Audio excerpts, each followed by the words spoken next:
Bien, y la Cámara de Diputados en este momento está debatiendo y votando el proyecto de ley que crea el nuevo sistema de financiamiento para la educación superior, el FES. La iniciativa que pone fin al CAE establece un mecanismo de condonación para deudas universitarias. Justamente para analizar este proyecto de ley nos acompaña aquí en el estudio Silvia Izaguirre, investigadora senior del Centro de Estudios Públicos CEP. Silvia, bienvenida a Canal 24 Horas, ¿cómo te va? Muy bien, muchas gracias. A ver, partamos por este proyecto, fue presentado por el gobierno, es quizás un hito muy importante pensando en el legado, ¿no?, de la administración del presidente Gabriel Boric. Y acá ayer el ministro Cataldo, en una columna en el diario El Mercurio, decía que acá en la mayoría de los casos las condiciones para las personas son mejores con el FES que con el CAE. ¿Estás de acuerdo con eso, Silvia? Sí, es una afirmación que en estricto rigor es verdadera. El problema está en que para un 75% aproximadamente, según las estimaciones de un estudio encargado por el Ministerio de Educación, los estudiantes pagarían menos con el FES que con el CAE y además es sostenible fiscalmente. Por lo tanto, la pregunta que cabe de cajón es ¿quién está pagando, verdad? ¿Quién paga? ¿Quién el paga FES?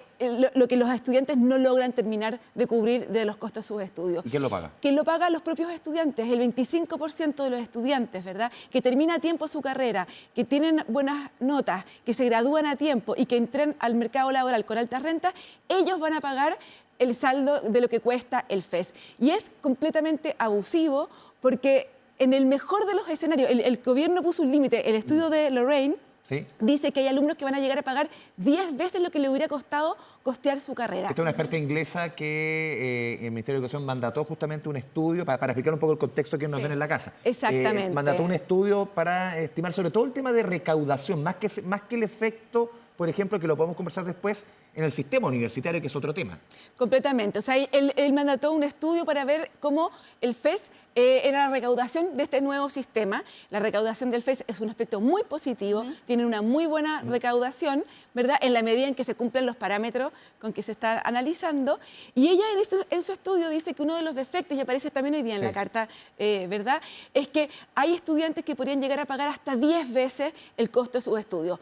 El gobierno introdujo una indicación al proyecto de ley poniendo un límite de pago, que es 3,5 veces el costo, pero en el 90% de la duración del pago. Tú tienes que haber pagado el 90% del periodo de pago y además cumplir con que al menos hayas pagado 3,5 veces el costo. Y eso, en el mejor escenario posible, se puede traducir a una tasa de interés en UEF con una tasa de interés real de 17%. Casi 9 veces más que la tasa actual del CAE. Sí, para ir explicando un poco los números, tú decías, claro, ese 25% va a tener que pagar lo del 75% restante. Tú lo decías hoy día en una carta al Mercurio, la sostenibilidad fiscal del FES depende del abuso de unos pocos. Y te cito también hoy día esta experta inglesa que hizo un estudio para el Ministerio de Educación, Lorraine Durden. Ella dice, entrega varios números, nadie pagará más del 8% de su ingreso. Dice, reduce la carga promedio de 14 a 3,97%. Ella, de alguna manera, cuando dice, nadie pagará más del 8% del ingreso, ¿no se contradice con lo que tú dices? No, en absoluto no se contradice, porque efectivamente el proyecto de ley establece un máximo para los que tienen una renta anual, ¿verdad?, de creo que son 45 UTA, ¿verdad? Ellos van a pagar hasta el 8% de su remuneración. Para las personas de altas remuneraciones, durante 20 años, estudian una carrera de 5 años, ¿verdad? Hasta 20 años, el 8%. Si tú calculas eso en remuneraciones, no te estoy hablando de las remuneraciones más altas de Chile. Elijamos un alumno de medicina en la Universidad de Chile. Renta promedio de un egresado de medicina en la Universidad de Chile. Ese estudiante va a pagar cerca de 40 millones de pesos más con el FES que con el CAE. Y si tomas un alumno de medicina de alta renta, del percentil 95, va a pagar muchísimo más que eso. O sea, tú eres partidaria del sistema de créditos, así también lo he leído en algunas de las columnas que escribes en el CEP, algunos de los puntos de vista. ¿Es mejor de un sistema de crédito al FES? Yo creo que el dilema entre CAE y FES es un falso dilema.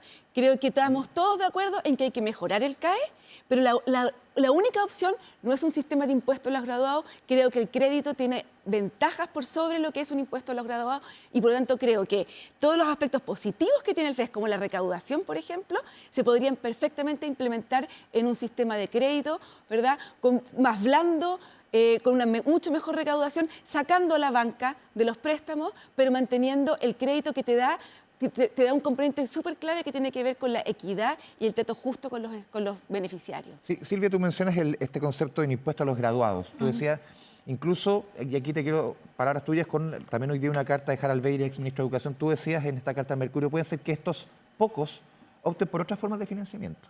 Podemos profundizar en ese punto, o sea, pueden buscar quizás no un FES, crédito consumo? Otra forma de financiamiento que me imagino que si no está hoy día va a aparecer en el fondo, porque se va a generar un mercado para ello.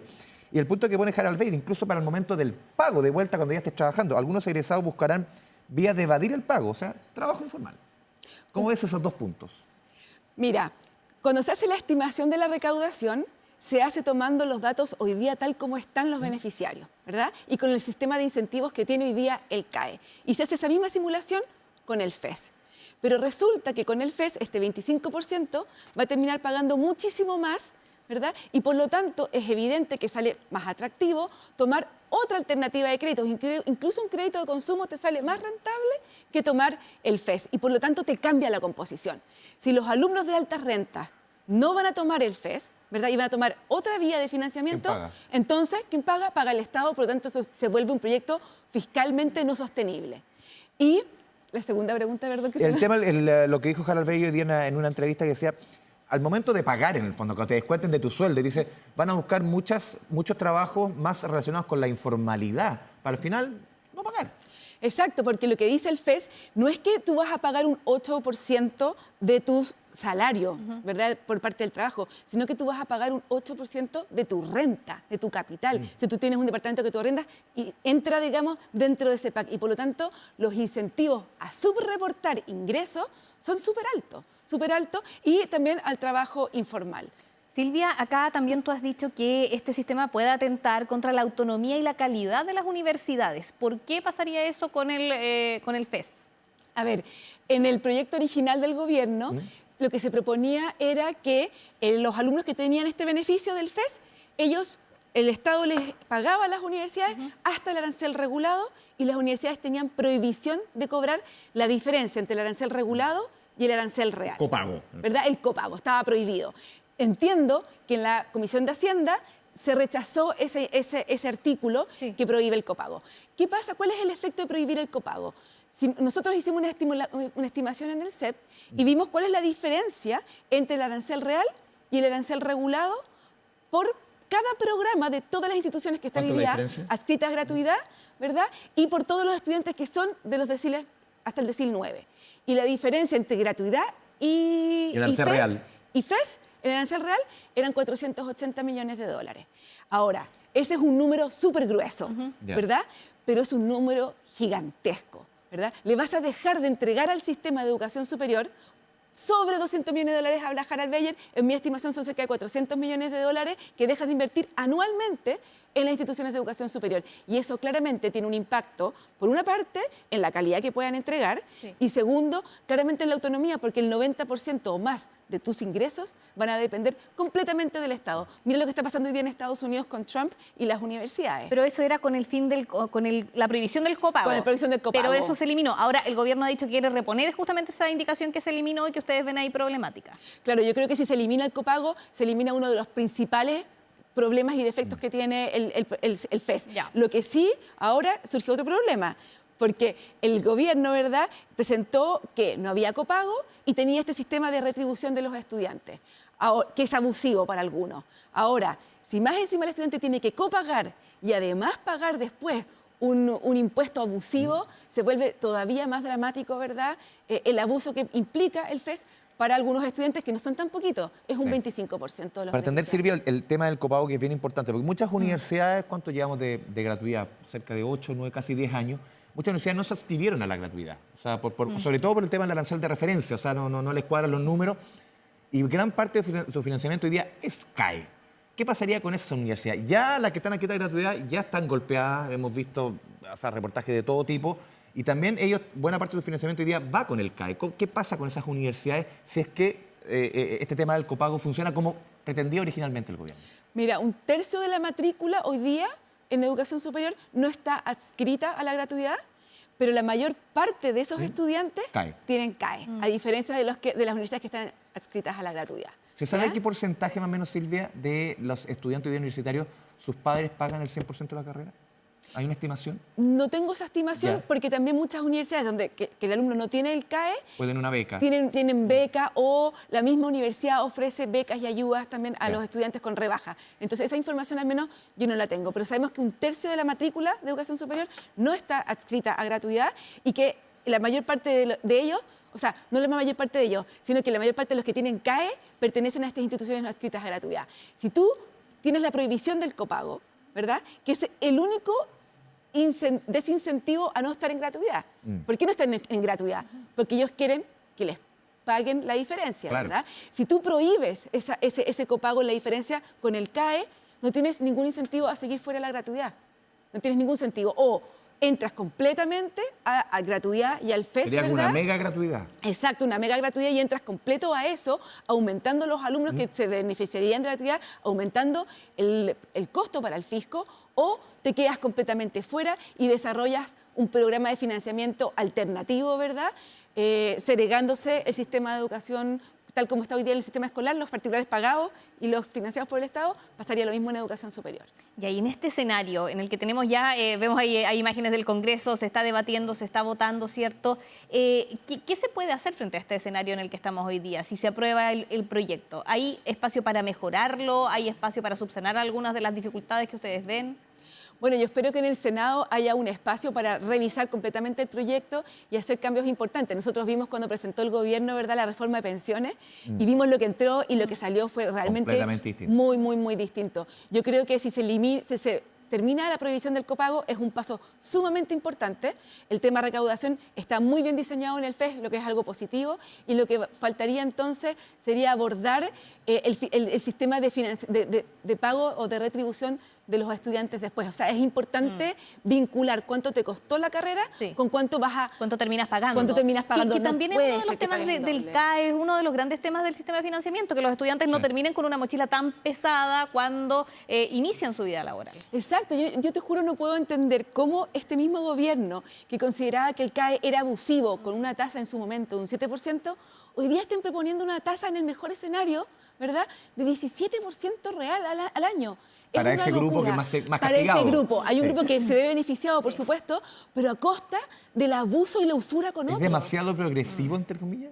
¿Uno podría decir?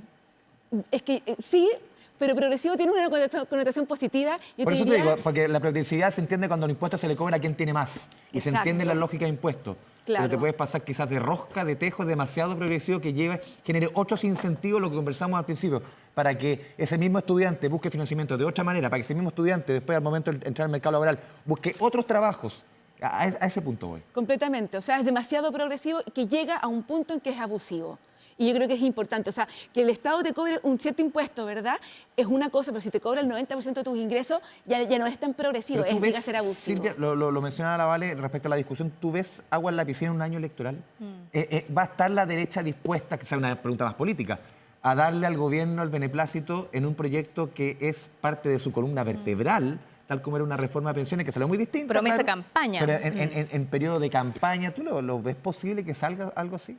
Mira, el gobierno ha sido tan pragmático en términos de pensiones, tan pragmático, que si aplica ese mismo pragmatismo para sacar este proyecto, yo creo que tanto la derecha como el gobierno se beneficiarían de haber solucionado el problema del CAE, porque existe un problema real. Hoy día la tasa de morosidad es altísima, la recaudación es muy baja. Sobre todo con la promesa de condonación, entre comillas, que había en la... O sea, la morosidad ha aumentado precisamente por estas promesas de condonación que ha hecho el gobierno y por lo tanto el CAE se ha vuelto excesivamente caro para el fisco en un escenario donde estamos bastante estrechos fiscalmente. Por lo tanto, ponerle solución al sistema de financiamiento estudiantil sería algo muy positivo. Yo creo que el FES tiene aspectos positivos que hay que valorar, pero creo que requiere todavía de reformas importantes que espero que se puedan dar en el Senado si es que no se rechaza ahora en la Cámara. Silvia, y un último punto que no habíamos abordado, este proyecto también se supone que viene a condonar, ¿no?, la deuda, que era uno de los grandes puntos de promesa de campaña. ¿Cómo evalúan ese punto del proyecto de ley? Mira, yo encuentro que es excesivamente caro lo que cuesta la condonación, son cerca de 800 millones de dólares si no me equivoco, es excesivamente caro, pero puede ser un muy buen incentivo para los que están actualmente con el CAE, se puedan pasar a este nuevo esquema de pago, ¿verdad?, que tiene una mucho mejor recaudación. ¿No así para el que está entrando? Que no tenga, o sea, Es está que ese entrando no, el sistema. ese no tiene condonación. Ya. El que está entrando no tiene condonación. Ahora, Dos cosas. Se ha hablado de separar el proyecto de ley y hacer primero una cosa con la condonación y otra algo distinto con lo que es el sistema de financiamiento. A mí me parece una pésima idea porque solo tiene sentido la condonación en la medida en que sea un incentivo para que se traspasen a este nuevo sistema que tiene una mucho mejor recaudación. Condonar por condonar para no mejorar la recaudación me parece que es un sinsentido, y lo que me parece también un sinsentido absoluto es condonar a quienes ya terminaron de pagar su CAE, ¿verdad? Es entregarle un crédito tributario a ellos, me parece que no tiene ningún sentido. Es un costo extra para el Estado con ningún beneficio en absoluto. A tu juicio, de parte del gobierno, siempre se le ha criticado que en muchos proyectos hay mucha ideología. ¿Aquí hay mucha ideología? Completamente. Completamente mucha ideología, porque tú ves los beneficios que tiene un fondo revolvente, ¿verdad? O un impuesto a los graduados respecto de un crédito. El crédito tú tienes el incentivo de prepagar antes, de endeudarte menos, ¿verdad? Con el FES tú tienes los incentivos de endeudarte lo más posible y pagar lo menos posible. Por lo tanto, el sistema, como está diseñado, tiene incentivos distintos, y los incentivos de un crédito son mucho mejores en términos de recaudación y de endeudamiento para el fisco que el que tiene el fondo revolvente o impuesto a los graduados. Bien, Silvia Izaguirre, investigadora del CEP, muchas gracias por esta conversación con nosotros. Vamos a ver qué pasa ahí en el Congreso Nacional y este debate que continúa. Muchas gracias. Vamos a esperar ansiosos el resultado. Eso. Gracias, Silvia. Gracias. Chao.